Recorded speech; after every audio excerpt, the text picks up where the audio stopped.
Welcome to Voyage Daily Tech, the most important news personalized for you every day, supported by Voyage.com. All right, we've got 5 big stories for you today. We'll kick things off with Broadcom landing a secret $10 billion AI chip deal with a mystery customer as its CEO commits to another 5 years.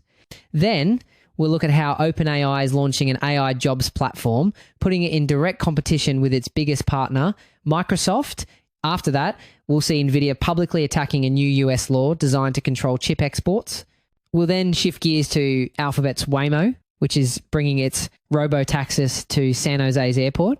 And we'll wrap up with how Robinhood and AppLovin are joining the S&P 500 and the dramatic comeback story behind one of them. Let's start with a single figure that might just change your perspective on the AI chip race. Over $10 billion. That's the size of a secret order from a single unnamed new customer for chip designer Broadcom, and it's a direct shot in the ongoing AI arms race. For years, the market has been dominated by Nvidia, but now hyperscale customers are racing to find alternatives to pricier Nvidia chips, and Broadcom is positioning itself as the answer, helping them design their own custom AI silicon. So, what does designing custom silicon actually mean? We broke this down a while back, but here's a quick refresher. Nvidia sells GPUs, which are like a powerful all-purpose Swiss Army knife. Broadcom, on the other hand, helps companies build ASICs. An ASIC is like a custom-made key for a single lock. It does one job with incredible speed and efficiency. For a company running the same AI model repeatedly, an ASIC can be up to 40% more cost-effective and use 30% less power. What's often overlooked in this chip war is that it's not just about the processors. It's also about how they all talk to each other. Nvidia has its proprietary networking tech, InfiniBand, but Broadcom is the king of Ethernet, the standard that runs most data centers. Broadcom is now making Ethernet so fast that it's a serious competitor for connecting the thousands of chips in massive AI clusters. This is a second front in the war against Nvidia, fought in the wiring that connects everything together, but that's not the whole picture. The real turning point is this. Just as the news dropped, Broadcom's 73-year-old CEO Hock Tan announced he's committing to lead the company for at least another 5 years.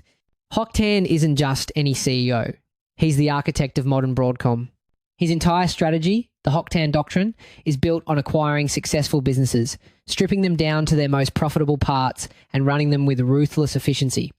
His commitment is a signal to investors that this massive bet on AI will be executed with extreme discipline. And investors are taking notice. The company's stock has surged nearly 82% since April. Broadcom's AI revenue grew 63% to $5.2 billion in the third quarter, and they expect that to accelerate to $6.2 billion in the fourth quarter alone. Tonight's move was a 4% pop after hours, a more measured response, but still a significant ripple. This decision, however, brings both incredible upsides and comes with inherent risks. While its AI business is exploding, the CEO flagged weakness in Broadcom's other non-AI semiconductor businesses. In the same period that AI revenue grew, its non-AI networking revenue actually declined by 41% year over year, and its server storage business fell by 25%. This isn't just a pivot, it's an all-in bet on the AI boom. This all leads to one massive question. With a $10 billion war chest and a veteran CEO locked in, is this the move that could seriously challenge Nvidia? And more importantly, who is this secret customer?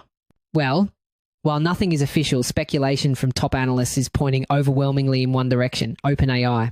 A partnership with Broadcom would allow a company like OpenAI to dramatically reduce its costs and gain a significant competitive advantage by creating its own custom-designed silicon. This isn't just a big sale, it could be an earthquake in the world of AI. And speaking of that potential mystery customer, OpenAI is making some bold moves of its own that are creating friction with its biggest partner. The company behind ChatGPT just announced it's building its own AI-powered jobs platform, a move that could put it in direct competition with Microsoft's LinkedIn.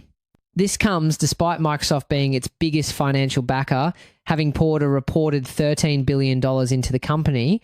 However, if you zoom out, you'll see another layer of strategy at play here. This is classic co-opetition, a mix of cooperation and competition.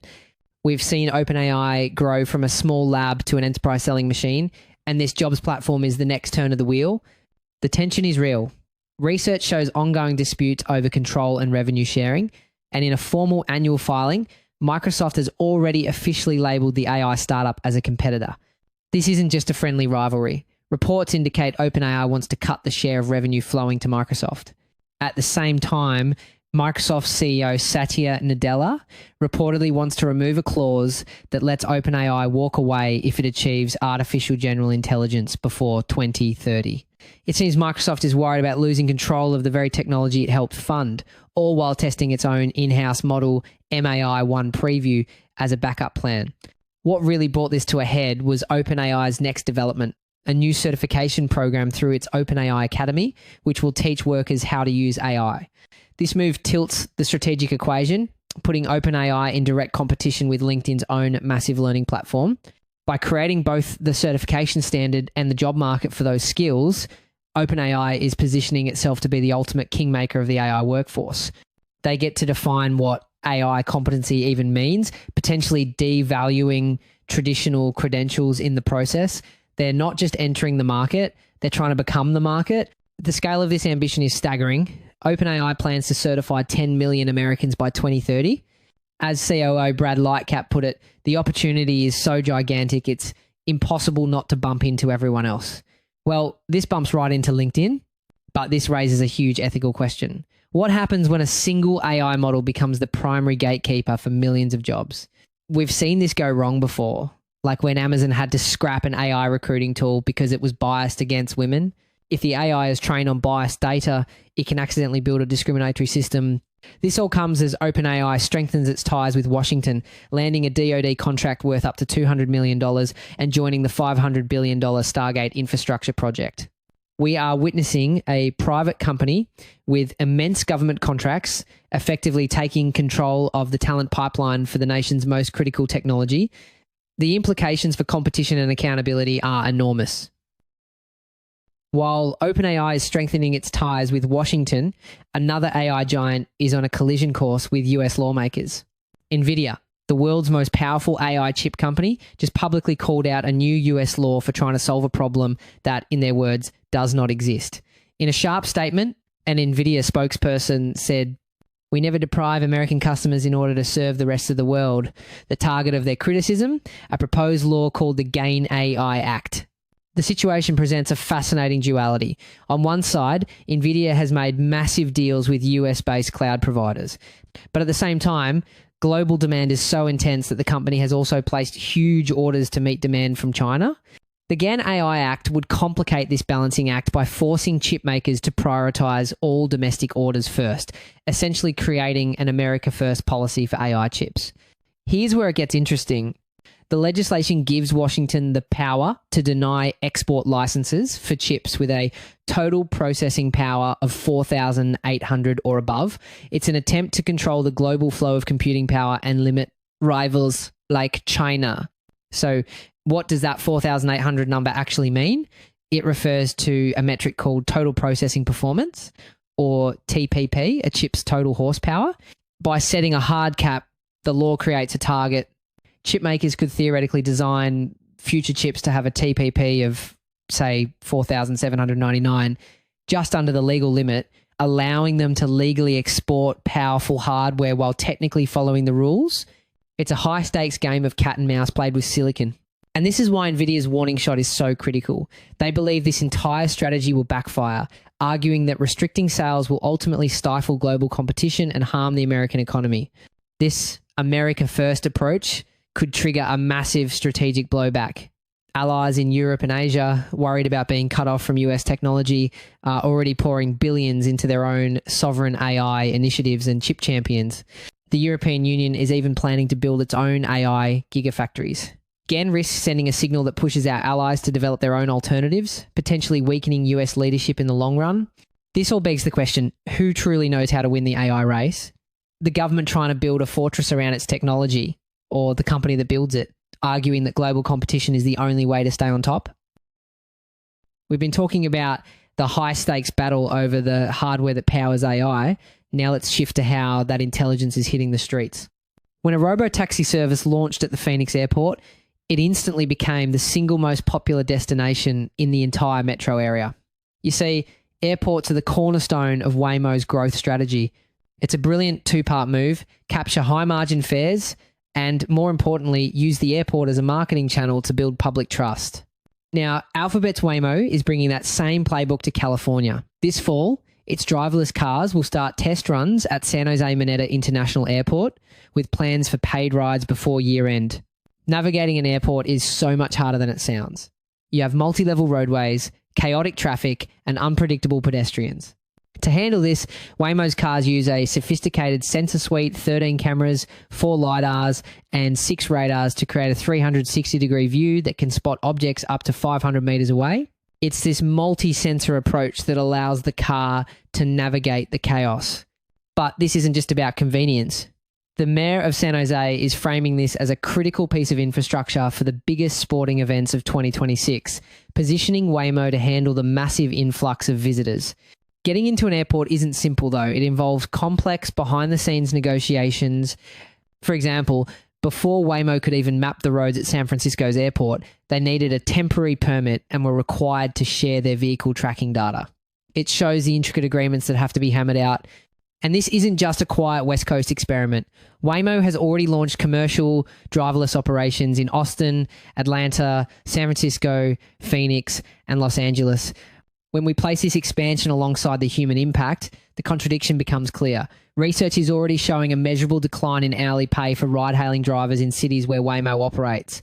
In San Francisco, driver pay dropped by nearly 7%, and in Los Angeles by almost 5%. For drivers who rely on those high-fare airport routes, this competition is a significant threat. The playbook is clear. Launch in a city, capture the airport, and expand. The driverless future isn't just coming, it's already pulling up to the curb at major airports across the country. The only question now is, which city is next? From driverless cars disrupting city transport, we now turn to a different kind of disruption, the one happening on Wall Street itself. The company at the very heart of the meme stock frenzy, Robinhood, just crashed the gates of Wall Street's most exclusive club. After being publicly snubbed months ago, it has officially muscled its way into the S&P 500, sending its stock soaring by 7%. Now, getting into the S&P 500 isn't just about bragging rights. It forces huge index funds, the ones holding our retirement money, to buy your stock. It's a guaranteed flood of demand. For Robinhood, this is a massive signal of graduation as it works to become a more complete financial services company. But they're not the only ones. Ad tech giant AppLovin is also joining the big leagues, and its story is even more dramatic, with its shares also popping about 7% on the news. This is a true comeback tale. Last December, AppLovin's stock created 15% when it was passed over for the index. Then, a short seller actively campaigned to keep the company out. And believe it or not, this wasn't just some disgruntled investor. A short seller named Fuzzy Panda Research published a detailed report with serious accusations alleging deceptive ad practices and privacy violations. It was a full-on public war against AppLovin's reputation, but the market had other ideas. AppLovin's stock has since skyrocketed, gaining an unbelievable 700% in 2024 alone. How did they pull that off? The answer is technology. In an era of new privacy rules, AppLovin's AI engine, Axon, has been a game changer, processing over 1 trillion ad requests a day to find the right customers without old tracking methods. That's why their revenue exploded. For every winner, there's a loser. To make room, the SP is kicking out Caesars Entertainment and Market Access. While the newcomers are surging, Caesars is down 21% this year and Market Access has fallen 17%. It's a brutal changing of the guard. This shift is a reflection of a massive change in our entire economy. The S&P 500 is becoming more and more dominated by tech, which now makes up about 34% of the entire index, even higher than at the peak of the dot-com bubble. This means the retirement funds of millions are increasingly tied to the fortunes of a handful of volatile, new-era tech companies. Just a few months ago, Robinhood CEO Vlad Tenev called joining the index something that hopefully happens. Well, that hope just became a reality. Getting in isn't just about hitting a stock price. A secret committee at SP makes the final call using its own private judgment. It's a bit like getting into a secret society where the final vote happens behind closed doors. The disruptors are no longer at the gates. They are officially part of the establishment. The question now is, who's next on the chopping block? That's it for today on Voyage Daily Tech. Follow, share, and stay tuned for daily updates coming your way tomorrow.